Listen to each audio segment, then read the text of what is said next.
নিকুঞ্জ update চেনেলটোলৈ আপোনালোক সকলোলৈ স্বাগতম জনাইছো। আপোনালোক সকলোৰে বাবে খুবেই এটা ভাল খবৰ। PNRD আছাম ৰিক্ৰুটমেণ্ট 2026 ৰ বাবে 1508টা ভেকেঞ্চি আহিছে।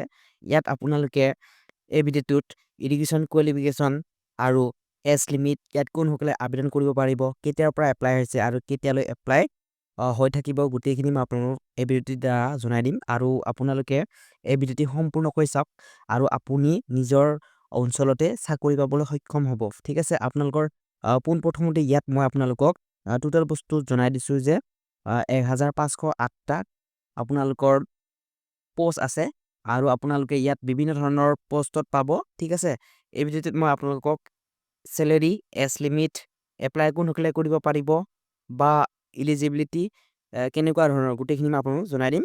ইয়াত আপোনালোকৰ যিটো নেকি সংস্থাই ওলাইছে ভেকেঞ্চিকেইটা আপোনালোকক কৈ দিছোঁ যে আপোনালোকে panchayat and rural development Assam. ঠিক আছে, আপোনালোকে বুজিয়ে পালে।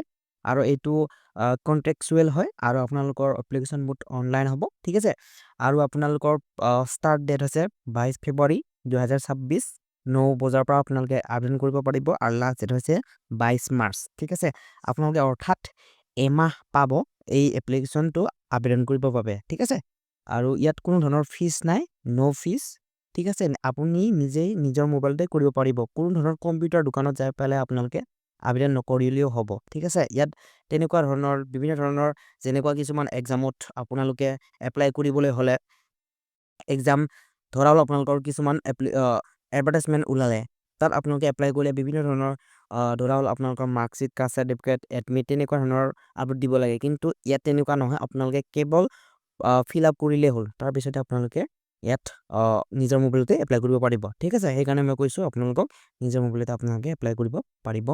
আৰু ইয়াত পঞ্চায়ত এণ্ড ৰুৰেল ডেভেলপমেণ্টৰ বাবে আপোনালোকৰ অফিচিয়েলি এনাউন্স কৰিছে 1508টা আৰু ইয়াত আপোনালোকৰ বিভিন্ন ধৰণৰ পষ্টত থাকিব। ঠিক আছে, ইয়াত মই মেইন টপিকখিনি আপোনালোকক জনাই দিছোঁ। ঠিক আছে, ইয়াত আপোনালোকৰ ইয়াত ভেকেঞ্চি ডিটেইলছ দিয়া আছে। আপোনালোকৰ এগ্ৰেডিটেড ইঞ্জিনিয়াৰৰ বাবে অৰ্থাৎ পোষ্টত 291টা পোষ্ট আছে। এজ লিমিট 18 পৰা 40 বছৰৰ ভিতৰত হ'ব লাগিব। SC ST ইয়াত ৰিলেক্সেশ্যন থাকিব। Celery 18,000 per month. ঠিক আছে, কোৱালিফিকেশ্যন আপোনালোকৰ diploma in civil engineering, diploma in computer application, knowledge of mobile application. ঠিক আছে, আপোনালোকৰ মোবাইলৰ বিষয়ে অকণমান নলেজ থাকিব লাগিব। ঠিক আছে, আৰু আপোনালোকৰ গ্ৰাম ৰোজগাৰ সহায়ক আপোনালোকৰ বাবে পোষ্ট 400 আপোনালোক 64 আহিছে। ঠিক আছে, 464 আহিছে। এজ লিমিট 18 পৰা 40 বছৰলৈকে আপোনালোকে আবেদন কৰিব পাৰিব। ইয়াতো ঠিক একেই ধৰণে SC ST OBC ইয়াত এজটো ৰিলেক্সেশ্যন থাকিব। চেলেৰি আপোনালোকে 15,000 পাৰ মান্থ পাব। কোৱালিফিকেশ্যন আপোনালোকৰ গ্ৰেজুৱেট, মিনিমাম 50% বা আপোনালোকৰ পইণ্ট লাগিব। ঠিক আছে, 5 পইণ্ট আপোনালোকৰ লাগিবই, 5.6 তেনেকুৱা লাগিব। ডিষ্টেঞ্চ ডিগ্ৰী এপ্ৰুভ বাই আপোনালোকৰ যিকোনো আপোনালোকৰ গভৰ্ণমেণ্টৰ হ'ব লাগিব। ঠিক আছে, বা গভৰ্ণমেণ্ট প্ৰাইভেট বুলি কথা নাই, কিন্তু আপোনালোকৰ যিটো নেকি চাৰ্টিফাইড হ'ব লাগিব। ঠিক আছে, ডিপ্ল'মা ইন কম্পিউটাৰ এপ্লিকেশ্যন আপোনালোকৰ মিনিমাম 6 মান্থ লাগিব আৰু নলেজ অফ মোবাইল এপ্লিকেশ্যন। ঠিক আছে, কম্পিউটাৰ এছিষ্টেণ্টৰ বাবে আপোনালোকৰ 251টা পোষ্ট আহিছে। আপোনালোকৰ 18 বছৰৰ পৰা 40 বছৰলৈকে আপোনালোকে আবেদন কৰিব পাৰিব।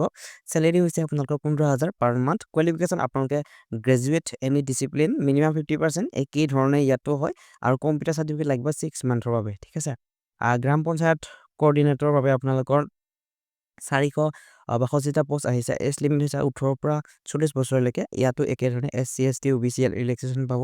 15,000 পৰা আপোনালোকৰ ষ্টাৰ্টিং চেলেৰি পাৰ মান্থ। ঠিক আছে, ইয়াতো গ্ৰেজুৱেট লাগিব, মিনিমাম 50%, আৰু আপোনালোকৰ কম্পিউটাৰ 6 মান্থ, মিনিমাম 6 মান্থ আপোনালোকৰ লাগিব। নলেজ আপোনালোকৰ মোবাইল এপ্লিকেশ্যন লাগিব। ঠিক আছে, টোটেল পোষ্ট 1508টা।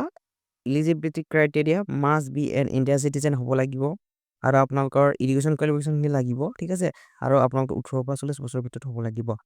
আপোনালোকৰ good knowledge of English and Hindi apart from Assamese. আপোনালোকে এইকেইটাৰ ভিতৰত যিকোনো এটা লেংগুৱেজ পাৰিলে হ'ব। ঠিক আছে, এপ্লিকেশ্যন আপোনালোকৰ এক্সপাৰ্ট হ'ব লাগিব। ঠিক আছে, আপোনাৰ যদি ইংৰাজীত হয় তেনেকৈ ইংৰাজীতে আপোনালোকে যেতিয়া ফৰ্মটো ফিল আপ কৰি তেতিয়া আপোনালোকে বুজি পাব গোটেইখিনি। ঠিক আছে, এপ্লিকেশ্যন ফি আপোনালোকৰ কোনো ধৰণৰ নালাগে। ইয়াত চিলেকশ্যন প্ৰচেছ কেনেকুৱা ধৰণৰ, written test, date and venue will be notified আপোনালোকৰ SMS দিব ঠিক আছে বা আপোনালোকৰ মেছেজ পঠাব আপোনালোকৰ ইমেইললৈ ঠিক আছে ইম্পৰ্টেণ্ট ডেটছ আপোনালোকৰ 22 ফেব্ৰুৱাৰীৰ পৰা আপডেট হ'ব আৰু 22 মাৰ্চলৈকে ঠিক আছে 22 ফেব্ৰুৱাৰীৰ পৰা আপডেট হ'ব 22 মাৰ্চলৈকে কেনেকৈ এপ্লাই কৰিব ইয়াত গোটেইখিনি ডিটেইলছ দিয়া আছে মই আপোনালোকক